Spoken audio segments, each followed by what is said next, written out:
I'm Dr. Nicole Anderson. I'm going to show you a dynamic warm-up, which is going to improve power, strength, and flexibility for athletes. All right, so you would always want to do this before you're going to work out hard or before you're going to run or surf, play soccer, whatever it is that you're going to be doing that's super active. Okay, so what you're going to do is, ideally you'd have a slider for this first exercise, the lunge with a reach back. And if you don't have a slider, then you can do it without, but it's a lot better with the slider. It's going to build a lot more strength, especially in your hip flexor and in your glutes, which is a big part of what we're trying to do with this exercise. So what we're going to do is we're going to slide it back. You want to make sure you keep your knee in line with your ankle. Don't let it get forward like that. And then you're going to drive your other knee down, straight down. Don't get too far out here like this, okay? So you're going to slide back. You're driving that knee straight down. That's going to stretch the hip flexor. You're going to stretch the hip flexor even more by reaching back and reaching up and over like this. Keep your toes down, all your toes down. Okay, we're reaching up and over. You should feel stretch through here. All right, then you're going to lean forward as you come up. So we load the glutes more, okay? So after you do that, let's do however many reps your physical therapist recommends, but you can do 3 to 6 reps. Then you're going to switch. Woo, almost fell over. Same thing, okay, like this. All right, so it's a pretty challenging exercise. All right, next we're going to move into our side lunge. Actually, need this again. We're going to do slider under your foot. We're going to slide outward like this. So keep your knee in line with your second toe on this leg that you're standing on. And then the other foot, make sure you keep your toe pointed straight ahead like this. Okay? So you're going to do 3 to 6 of those. Follow the recommendations of your therapist. All right, then next one is going to be the world's greatest stretch. This one's a little complex, so stay with me. So what we're going to do is lunge down. You're going to try to drive your elbow to the ground and in line with your ankle, okay? Your knee is bent and it's not forward like this, it's right over your ankle. So you're trying to drive your elbow to the ground, back knee is off the ground, okay? Then you're going to rock back. So trying to get both legs straight, toe up in the front, okay? The goal here is to feel stretch in the back of the hamstrings here. Then we're going to put your fist down, and then you're going to rotate under looking at your hand, rotate up looking at your hand, then switch, rotate up looking at your hand, stand up. That's one. Do the other side, okay? You're going to do your prescribed number of reps with that. Then the next one is going to be called drinking bird. So what you're going to do, stand on your left leg. You're going to reach for the inside of your left knee with your right hand and reach back with your left, okay?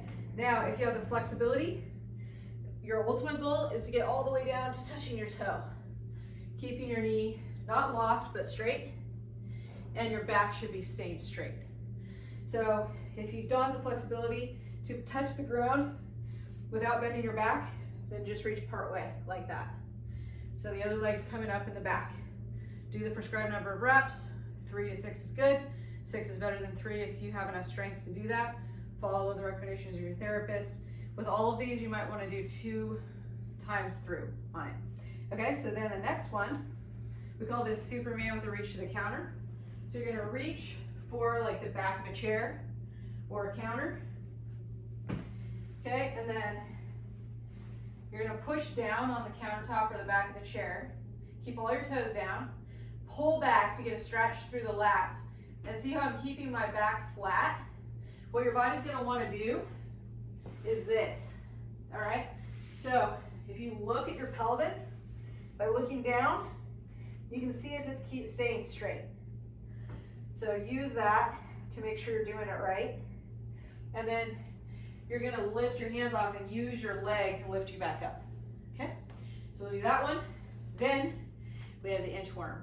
Okay, so for inchworm, we're going to walk our hands out. We're going to do a push-up.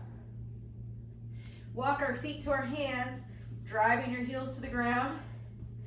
And the goal here, driving your heels to the ground as you go back. The goal is working on flexibility in your back of your legs and your back.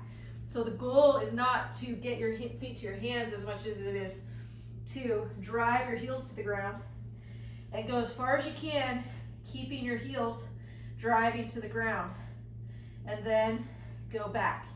So we're really working on trying to keep your legs straight, or get your legs straight at the end of each motion. So as I come in, I'm really, see how I'm keeping my knees pretty straight, okay? And then back out, keeping them straight, driving the heels to the ground. So the way this works, we're gonna do our push-up, walk our feet in, driving those heels to the ground, walk our feet out, do another push-up, then walk our hands to our feet, again driving the heels to the ground, then walk the hands out, do another push-up, and repeat for the prescribed number of reps. So again, 3 to 6 and 2 to 3 sets, depending on what your therapist recommends for you. Okay, then if you have a foam roller or a stability ball or a soccer ball or water polo ball, then you can do this next exercise. So what you're gonna do is lay on the ground, put your feet on the roller or ball, lift your hips up. We're gonna let your legs go out like this, straight. So the roller goes on the other side of the heels, and then pull in. Okay, we're bending and straightening our knees, keeping our hips off the ground. This is gonna do some hamstring strengthening, which is really important, as well as back and glute strengthening. Okay, now you gotta build up to the strength for this, but we wanna build up to the point where you can do single leg. Okay, so an in-between thing, if you don't have enough strength to do single leg, is you go out on one, and then come in on two. Out on one, come in on two. Do it that way for a few weeks, or a couple weeks, depending on how fast your body adapts, and then you'll be able to do it single leg. Again, follow the reps and sets prescribed by your therapist. And that is your dynamic warm-up to do before your workouts.